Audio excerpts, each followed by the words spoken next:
Hi guys, പവിത്രം promo റിവ്യൂവിലേക്ക് എല്ലാവർക്കും സ്വാഗതം. അങ്ങനെ തേയില തോട്ടത്തിൽ സമരമൊക്കെ അവസാനിപ്പിച്ച് എല്ലാവരും വീണ്ടും ആത്മാർത്ഥമായി പണി തുടങ്ങി. ഒരു കാർ വന്നു നിന്ന് അതിൽ നിന്നും കാലിന് സുഖമില്ലാത്ത ഒരാൾ ഇറങ്ങുന്നു. അയാൾ പണിക്കാരോട് സ്വയം പരിചയപ്പെടുത്തി. ഞാൻ സന്തോഷ്, പുതിയ മാനേജറാണ് എന്ന് എല്ലാവർക്കും സന്തോഷമായി.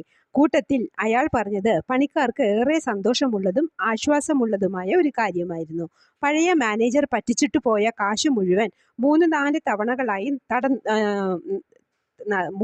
മൂന്ന് നാല് തവണകളായി തന്നു തീർക്കും.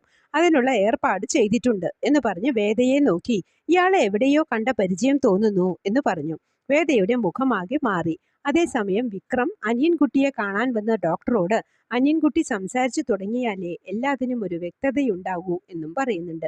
ഇതൊക്കെയാണ് പ്രമോ ആയി കാണിച്ചത്. പ്രമോ ഇഷ്ടമായെങ്കിൽ ലൈക്ക് ചെയ്യാനും ഷെയർ ചെയ്യാനും സപ്പോർട്ട് ചെയ്യാനും സബ്സ്ക്രൈബ് ചെയ്യാനും മറക്കരുത്. അടുത്തൊരു എപ്പിസോഡിന്റെ പ്രമോവുമായി വരുന്നതുവരെ കാത്തിരിക്കുക.